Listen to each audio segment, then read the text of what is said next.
Female की श्रेणी में पुरस्कार प्राप्त कर रही हैं श्रद्धा, जिन्हें मशहूर है अय्यो श्रद्धा के नाम से। आप अलग अलग भाषाओं में कॉमेडी प्रस्तुत करती हैं, हास्य कलाकार। दैट्स श्रद्धा। अय्यो श्रद्धा से मेरा दोबारा मिलने का मौका मिला है, बहुत बहुत बधाई। बहुत बहुत धन्यवाद, बहुत बहुत धन्यवाद। बहुत धन्यवाद इस पुरस्कार के लिए। और ये पुरस्कार ये एक्नॉलेज करता है कि जो लोग घर में एक स्मार्टफोन के जरिए कंटेंट बनाते हैं वो भी एक स्किल है। ये एक्नॉलेज करता है ये पुरस्कार, इसका बहुत बहुत बहुत धन्यवाद। देश में अक्सर सामाजिक, राजनीतिक, औद्योगिक वजहों से परिस्थिति काफी गंभीर हो जाती है। मेरी कोशिश ये रहती है कि इसमें अगर एक ह्यूमरस पॉइंट ऑफ व्यू या हास्य रस मिलाया जाए तो एक पॉजिटिविटी फैलाई जा सके। जो भी परिस्थिति हो, आई थिंक हमारे देश के लोग इतने प्यारे हैं कि परिस्थिति कितनी भी गंभीर हो, हम हर चीज में मुस्कुराने की वजह ढूंढ लेते हैं। और मैं अपने कंटेंट से ये वजह दर्शाने की कोशिश करती हूँ। बहुत बहुत धन्यवाद, बहुत धन्यवाद। देखिए, बाजार से सब्जी कितनी बढ़िया क्यों ना लाए, उसमें जब तक तड़का नहीं लगता है ना, टेस्ट नहीं आता है। तो ये हास्य की चीजें जो है वो तड़का का काम करती है जिंदगी में। और आज आपकी स्पॉन्टेनिटी ने सबको फ्लोर कर दिया है। Thank you, thank you so much, thank you, thank you, thank you. And now let's recognize the best creative creator male, RJ Raunak, जो अपने प्रैंक के लिए जाने जाते हैं, अपने ह्यूमर, अपनी आवाज के लिए जाने जाते हैं और अलग अलग टॉपिक्स पर बेहतरीन डिजिटल कंटेंट तैयार करने वाले आरजे रौनक। क्या आरजे, कैसे हो भैया? रौनक ने ही आरजे नाम पॉपुलर कर दिया। सर, मुझे लगता है कि आपने भी रेडियो को पॉपुलर कर दिया, तो उसके लिए बहुत बहुत धन्यवाद। और अक्सर जब मैं रेडियो में प्रोग्राम करता हूं और लोगों से रेडियो के बारे में बात करता हूं, और मुझे अच्छे से याद है जब मन की बात प्रोग्राम शुरू होने वाला था, तब हमने यही कहा था कि हमारी इंडस्ट्री में और एक व्यक्ति आ रहे हैं। हमने इतने सालों से काम किया, लेकिन शायद वो फर्स्ट डे से ही सारे रिकॉर्ड्स तोड़ देंगे, तो उसके लिए बहुत बहुत धन्यवाद। बहुत बहुत बधाई आपको। Thank you Modi ji. और सारी रेडियो फ्रेटर्निटी की तरफ से मैं आपको धन्यवाद कहूंगा, क्योंकि शायद यहां पर रेडियो का मैं इकलौता हूं आपके अलावा जिसको ये अवार्ड मिल रहा है। यहाँ बहुत लोग होंगे जो भी दुनिया में होंगे, और मैं पक्का मानता हूं कुछ लोग तो अपने गीत खुद ही रिकॉर्ड करते होंगे, फिर खुद सुनते होंगे, और घर में अगर माँ गुस्सा करती है तो सुनाते होंगे।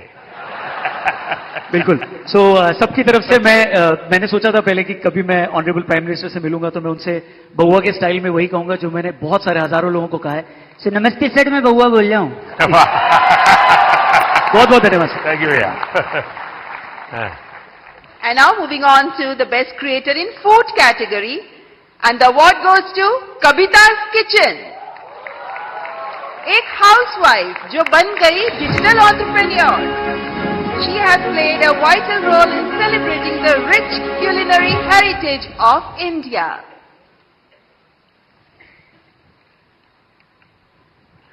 कविता जी, बहुत बहुत बधाई आपको। धन्यवाद सर। वो जो मल्हार है ना, उनको खाना बनाना हाँ, सिखाओ। उसको कुछ सिखाइए।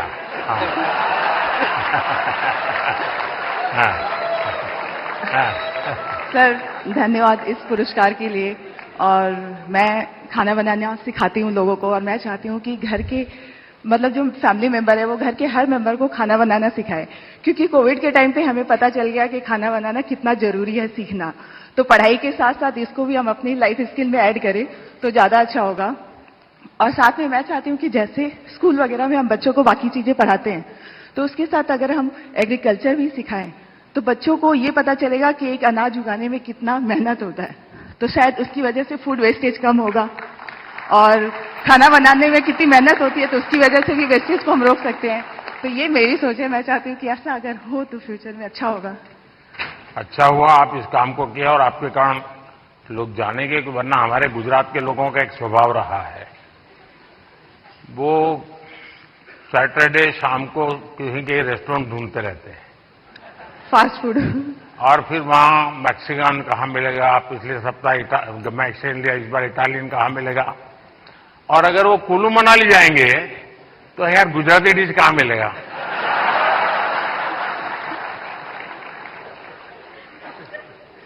खैर, लेकिन आपने देखा होगा कि हमने 2023 को इंटरनेशनल मिलेट ईयर के रूप में दुनिया में पॉपुलर किया।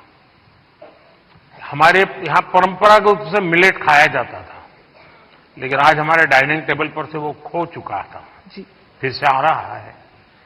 उसके लिए क्या कर सकते हैं? और दूसरा, खाने में बनाने के तरीके, दिखने का तरीका, लेकिन उसके साथ साथ अब न्यूट्रिशनल वैल्यूज की अवेयरनेस, उसमें आप क्या कर रही हैं? मैं कहना चाहूंगी कि जैसे बच्चे, उनको फैंसी फूड पसंद होता है, तो अगर हम उसमें ज्वार, बाजरा, रागी ये सब फ्लोर मिला के, जैसे मैं सुबह दूध की मलाई बचती है तो उसमें बनाना मैश करके डाल देती हूँ, थोड़ा रागी ज्वार फ्लोर, काजू किशमिश क्रश करके, और इसके छोटे छोटे ऐसे पैनकेक बना देती हूँ। तो बच्चों को पता नहीं चलता, उनको लग रहा है कि बहुत मीठा है और अच्छा है। तो बच्चों के स्वाद के हिसाब से हमें खाने में थोड़े चेंजेस करने पड़ेंगे। और ये जो मिलेट है वो हम अपनी लाइफ में आजकल डाइटिशियन, डॉक्टर सब बोलते हैं कि मिलेट्स खाना हमारे लिए अच्छा है, और हम वापस उसी जनरेशन में जा रहे हैं जहां से हम शुरू किए थे।